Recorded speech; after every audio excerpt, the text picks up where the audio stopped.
తుళ్లూరులో రైతులతో మాట్లాడారాయన. స్వచ్ఛందంగా ఇచ్చే భూములనే రాజధానిలో భాగం చేసుకోవాలని, భూసేకరణ చట్టం ప్రయోగించాలనే ఆలోచన సరికాదని ఆయన అన్నారు. టీడీపీ బీజేపీల పక్షాన తప్పేమైనా జరిగితే తనకు బాధ్యత ఉన్నట్టేనన్నారు. ఏపీకి ప్రత్యేక హోదా కోసం ఎంపీలంతా కలిసి పార్టీలకు అతీతంగా పోరాడాలని చెప్పారు.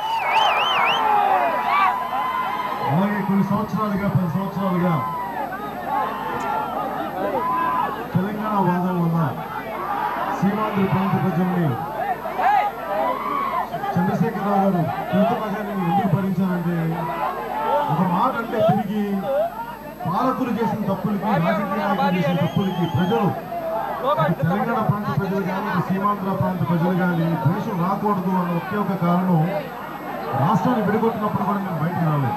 కాకపోతే ఎలాంటి పరిపాలన కావాలనుకున్నప్పుడు పరిపాలన అనుభవం ఉన్న చంద్రబాబు నాయుడు గారికి ఈ క్షణంలో ఈ రోజుకి ఇప్పటికీ కూడా నాకు ఎలాంటి కావాలి. ఇప్పుడు రాజధాని ప్రకటించినప్పుడు మీరు చూసే ఉంటారు. ఒక్కసారి ప్రభుత్వం ఏర్పడ్డాక నేను ఎప్పుడు బయటికి రాలా, అవసరం లేదు. ముఖ్యమంత్రి గారు ఉన్నారు, మెంబర్ ఆఫ్ పార్లమెంట్స్ ఉన్నారు, ఎమ్మెల్యేలు ఉన్నారు, ప్రభుత్వ కార్యక్రమం ప్రజల సమస్యలు వాళ్ళు తీరుస్తారు.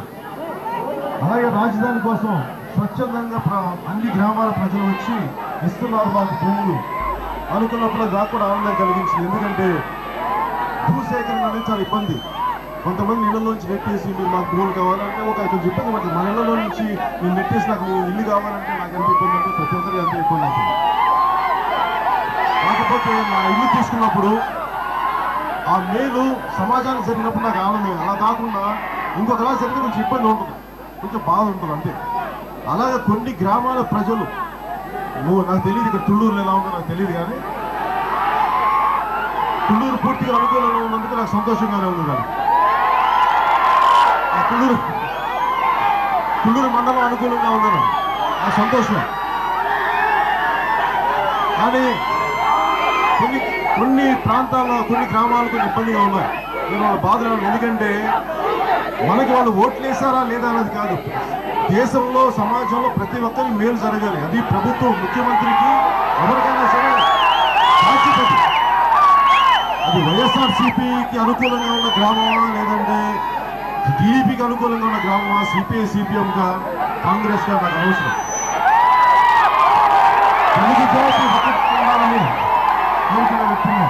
కులాలకి మతాలకి ప్రాంతాలకు అతీతంగా.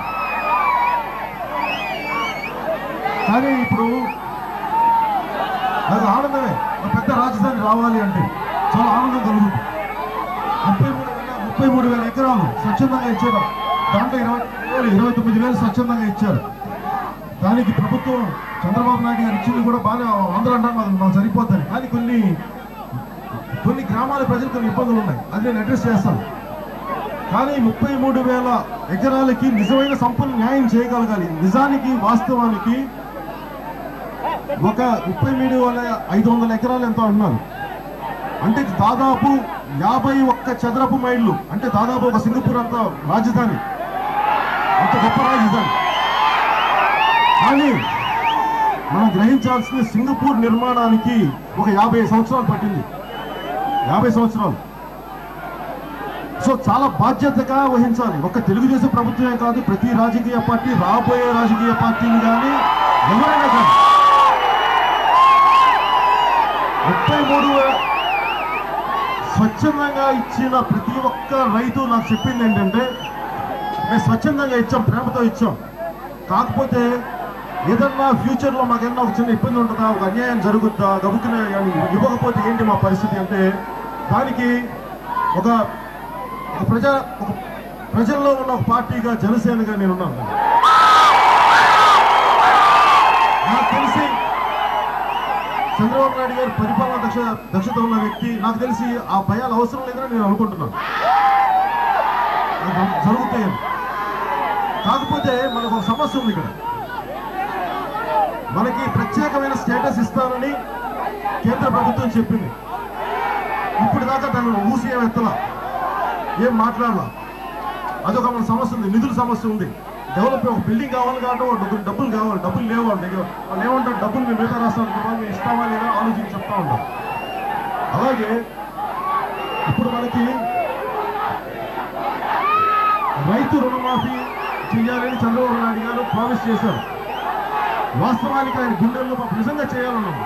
రైతుల రుణమాఫీ చేయాలని మనస్ఫూర్తిగా నమ్ముతున్నాం. నేను కూడా నమ్ముతున్నాను. కాకపోతే దానికి తగ్గ నిధులు లేవు.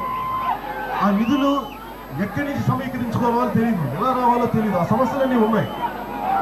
అందుకే నేను తెలుగుదేశం పార్టీకి భారతీయ జనతా పార్టీకి నేను నా వంతు కృషి నేను చేశాను. దానికి ఎంతమంది ప్రభావితమయ్యారో ఓట్లేసారో నాకు తెలియదు, కానీ నా వంతు నేను కృషి అయితే చేశాను.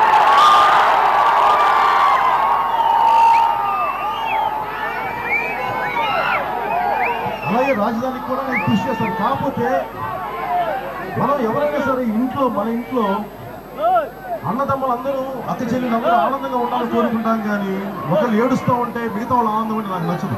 అందరూ ఆనందంగా.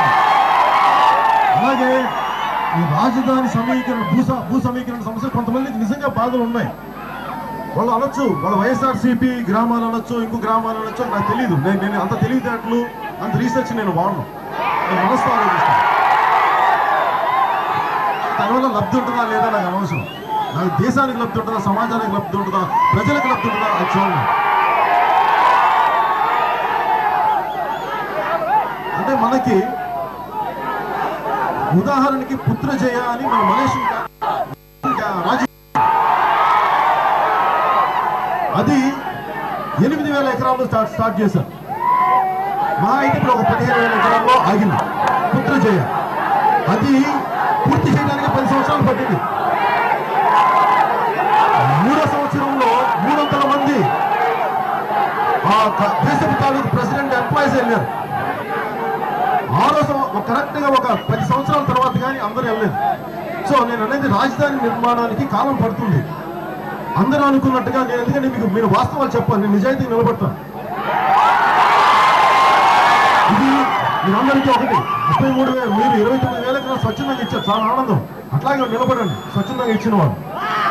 కాకపోతే దానికి ప్రతి ఒక రాజకీయ పార్టీ పెట్టిన నాకు కూడా మీకు తరఫున మాట్లాడాను కాబట్టి నాకు కూడా బాధ్యత ఉంది. తప్పు జరిగితే ఎందుకంటే నేను కూడా బాధ్యత వహించాను. నేను లేకపోతే మీరు నెలకొమని నేనే చెప్పాను. సంతోషం. ఒక పుత్రజయ అనే క్యాపిటల్ పట్టడానికి అది మలేషియన్, మనలాగా కరప్షన్ లేదు, ఒక రాజకీయ అవినీతి లేదు, డబ్బులు దోచేయలేదు. ఇంకా వాళ్ళలో ఇంకా చాలా ఒక కట్టడి ఉంది. వాళ్ళకే 10 సంవత్సరాలు పట్టింది. మన ఆర్థిక పరిస్థితులకి మనకి ఇంకా కేంద్ర ప్రభుత్వం ప్రామిస్ చేసిన స్పెషల్ స్టేటస్ ఈ రోజుకి ఇవ్వాలి. రాజధానికి ఎంత డబ్బులు ఇచ్చారో అది సరిపోతాయా అనేది నాకు డౌట్. ఖచ్చితంగా. అలాగే పోలవరం ప్రాజెక్టుకి ఇన్ని వేల కోట్లు ఇస్తామని చెప్పి 100 కోట్లు రిలీజ్ చేశారు. సో సరిగ్గా మనకి నిధులు రావు. సో ఇలాంటి పరిస్థితుల్లో ఖచ్చితంగా మనం చాలా జాగ్రత్తగా వహించాలి. ఎందుకంటే చాలా పెద్ద బాధ్యత. తెలుగుదేశం కానీ చంద్రబాబు నాయుడు గారు తీసుకున్న ప్రభుత్వం మన విధానం చాలా జాగ్రత్తగా బాధ్యత వహించాలి. ఎందుకంటే